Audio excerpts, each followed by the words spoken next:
இன்றைக்கு நாம் தேங்காய் பாலில் செய்கிறோம். முருங்கையில் சொதி செய்ய போகிறோம். முருங்கையில் சொதி செய்ய போகிறோம்.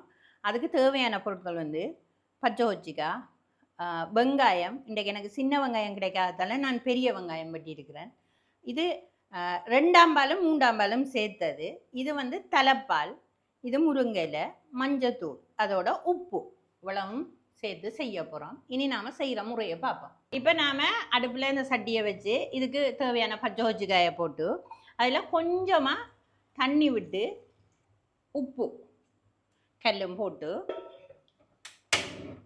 நாம் இதை அவிச்சு எடுப்போம். அவிஞ்ச பிறகு இதை கொஞ்சம் நல்லா நசிச்சு விடுவோம். நசிச்சு விடுவேன், இதை சொல்லுவாங்க கடை 2 சொல்லுவாங்க.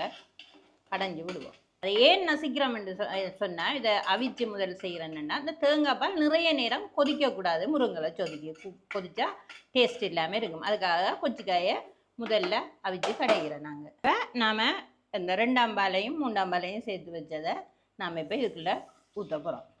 இது கொஞ்சம் மஞ்சத்தூள் போடுவோம். இதோட கொஞ்சம் வெங்காயமும் சேர்ப்போம். சின்ன வெங்காயம் சேர்த்தா இன்னும் நல்லா. எனக்கு சின்ன வெங்காயம் கிடைக்கல. இப்போ ஒரு கொதி கொதிச்சாலே போதும். இதை ஒரு கொதி என்னென்னா கொச்சிக்காய் அவிஞ்சிருக்கிறபடியாக ஒரு கொதி கொதிச்சாலே போதும். இப்படி கொதிச்சு வந்த உடனே அதை ஒரு 2-3 தரம் ஆற்றிட்டு இன்னும் ஒரு கொதி வந்த உடனே முருங்கலையை போடணும். 2 கொதி வந்துட்டு நாம் முருங்கலையை போடுவோம். அப்படி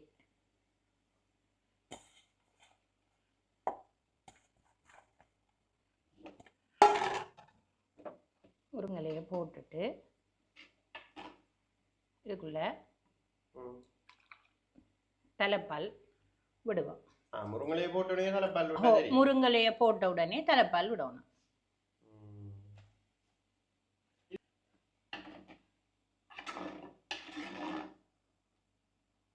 இப்போ நாம் அதை இதை மூடி வைக்க வேணும். மூடி வச்சு அது கொதிச்சு வார நேரத்தில் அதை மூடி வைக்க வேணும். மூடி வச்சுட்டு சரியா கொதிச்சு வேற அடுப்பை ஆஃப் பண்ணினோம்டா சரி.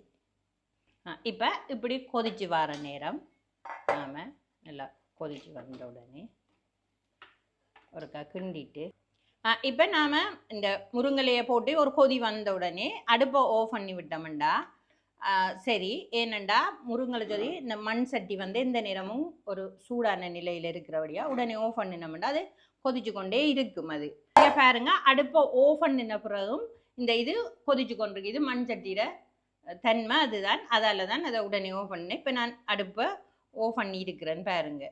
அதால் இப்படி செஞ்சால் இப்போ சொதி தயார். நாம் அதை கொஞ்சம் இடைக்குள்ள கொஞ்சம் இப்படி ஆற்றி விட்டோம்டா சரி. அவ்வளோ.